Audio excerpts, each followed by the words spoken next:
o áudio do vídeo ficou danificado, digamos.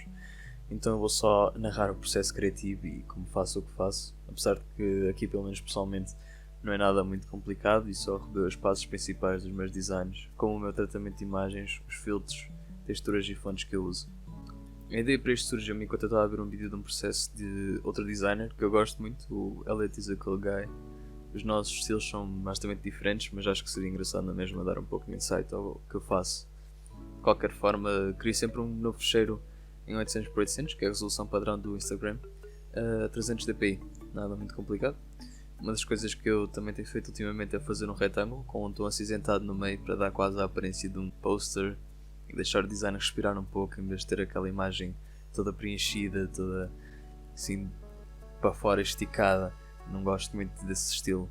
Explicação para a cor do retângulo, ou seja, o cinzento é simplesmente uma cor que eu gosto, não há nada muito complicado sobre isso. O único problema com esta parte é que eu, por alguma razão, desliguei o meu cérebro e fiquei 2 minutos a tentar preencher o fundo com a seleção ativada. E agora com a base concluída, eu decido procurar inspiração a um único post do Insta, o post que traz à luz todas as minhas criações artísticas, o post que me ilumina a mente. E é o Big Flop assentado na banheira, é verdadeiramente inspirador. Enquanto eu estou, ou antes de eu ir fazer alguma coisa, eu penso no Big Flop, ou então vejo esta imagem só mesmo para me trazer um pouco de inspiração e felicidade. Mas para quem quer mesmo saber de onde eu costumo retirar a minha inspiração, eu gosto de páginas como a Archives Area, a Album Art Archive e a Realize Mentality no Instagram. Duas delas são mais tipo arquivos e de diferentes artistas e assim. E a Realize Mentality é só de uma pessoa, só de um único designer. E eu gosto bastante do trabalho dele. Mas pronto, volto ao Photoshop, decido fazer algo inspirado num pequeno livro que li há alguns dias, o Metamorphose, ou A Metamorfose de Franz Kafka. Eu começo sempre por escrever o título ou o texto em destaque para ter um bom entendimento de onde é que eu vou querer colocar o resto dos elementos gráficos. A ideia é sempre tentar representar visualmente a minha inspiração e neste caso representar visualmente como é que é ler a Metamorfose. A decisão de esticar a fonte, apesar de ter sido subconsciente, acaba por lhe dar o sentimento confinado e claustrofóbico do livro e da personagem principal. Após ter terminado o que eu achava que era a posição ideal para o texto, eu vou ao Google só procurar pela ilustração mais conhecida do livro, onde o Gregor acorda na cama já transformado no inseto. Ele está de barriga para cima. Um dos principais fatores aqui também, o que eu faço é o meu tratamento de imagens. Eu normalmente copio a imagem diretamente de onde eu vejo e abro a galeria de filtros com os seguintes filtros selecionados, que é a matriz meio tom, o crayon com T, texturizador e o granulado. Não há tipo uma forma definitiva com estes filtros, é mais uma questão de alterar as definições de cada um até ter o resultado que eu quero. Antes de adicionar definitivamente a imagem, vou procurar por uma passagem do livro na internet, de forma a ter algo mais para preencher os espaços em branco e surpreendentemente tenho uma dificuldade incrível em encontrar boas citações do livro onde a maioria das páginas parecem focar-se numa única e pequena passagem do livro que obviamente eu não achei muito relevante e muito honestamente um pouco fraca, não gosto muito da frase, um pouco estúpida.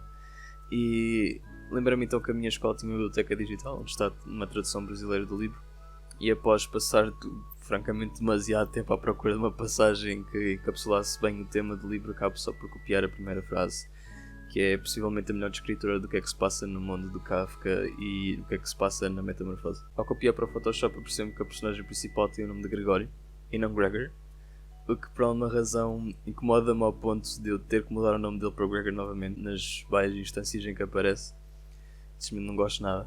E uma outra coisa que eu adotei recentemente foi o espaço entre as palavras, o que na minha opinião adiciona um sentimento e estilo muito único ao design, sem ficar muito ridículo, tal como neste caso entra em contraste direto com o título grande e claustrofóbico que eu já tinha falado sobre. E após terminar o texto, eu não gosto muito da posição em que ele fica e acabo por mudá-lo para o fundo da página e começo novamente a trabalhar na imagem do Gregor deitado na cama, desta vez adicionando um gradiente por cima para realçar um pouco melhor os aspectos da imagem que ficaram um pouco perdidos naquela transição da galeria de filtros para o produto final. E também para destacá-la na página, para ter algo para onde os nossos olhos se fixam. Centro-me na página e adiciono um retângulo arredondado por cima, só mesmo porque fica bonito. Agora é só os final touches, não é nada assim muito complicado.